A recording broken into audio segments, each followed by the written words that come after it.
السلام علیکم ورحمۃ اللہ وبرکاتہ۔ آج کل یہ بہت چل رہا ہے کہ طاغوت کیا ہے، تو میں نے سوچا کہ میں آپ کو قرآن کی روشنی میں بتا دوں کہ اس کا مطلب کیا ہے۔ جو بات سچ ہو، جو بات حق ہو، وہ قرآن ہی بیان کرتا ہے۔ تو چلیے آئیے قرآن پاک سے دیکھتے ہیں کہ طاغوت ظاہر لفظ کیا ہے، اس کا مطلب کیا ہے۔ یہ تفسیر ہے تفہیم القرآن مولانا مودودی صاحب کی۔ سورۃ الزمر ہے اور اس کا حاشیہ نمبر 35۔ طاغوت طغیان سے ہے، جس کے معنی سرکشی کے ہیں۔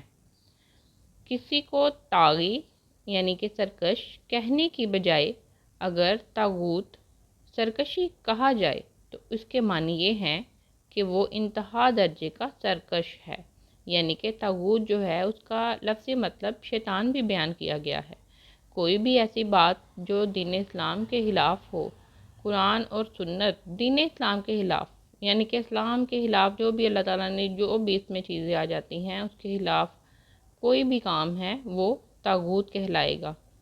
طاغوت طغیان سے نکلا ہے، یعنی کہ سرکشی۔ سرکشی کا مطلب ہے کہ کسی بات سے ہٹ جانا، فرما برداری سے ہٹ جانا، مرضی کے خلاف کام کرنا۔ جو بھی ایسا کام ہے وہ جس میں سرکشی کی جائے، یعنی اسلام سے ہٹ کے، دین سے ہٹ کے جو بھی کوئی کام کیا جائے اس کو طاغوت کہیں گے۔ تو یہ ہم قرآن پاک سے پڑھ رہے ہیں اس کی تشریح سے کہ کیا مطلب ہے اس کا، سرکشی۔ اب اگر کسی کو سرکش کہنے کے بجائے اس کو سرکشی کوئی کرے تو اس کو معنی کیا ہے کہ وہ انتہا درجے کا سرکش ہے، یعنی کہ نافرما برداری کرنا، اس کو یہ لیں گے۔ مثال کے طور پر کسی کو حسین کے بجائے اگر یہ کہا جائے کہ وہ حسن ہے تو اس کا مطلب یہ ہوگا کہ وہ خوبصورتی میں درجہ کمال کو پہنچا ہوا ہے۔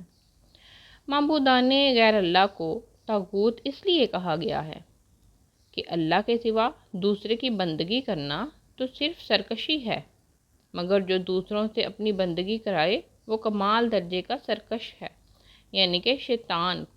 طاغوت شیطان کو بھی کہا جاتا ہے، ٹھیک ہے۔ تو اس کی اور بھی تشریح جو ہے اس کے لیے بھی لکھا ہوا ہے کہ آپ مزید تشریح کے لیے تفہیم القرآن کی جلد اول اور سورۃ البقرہ کی حاشیہ نمبر 286 اور سورۃ نساء کا حاشیہ نمبر 91 تا 105 جلد 2 میں اور سورۃ النحل کا حاشیہ نمبر 32، ٹھیک ہے۔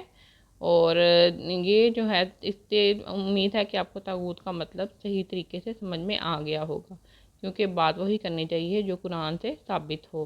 تو آپ کوئی بھی مسئلہ ہو تو قرآن پاک سے رہنمائی لیا کریں سب سے پہلے۔ اور السلام علیکم ورحمۃ اللہ وبرکاتہ۔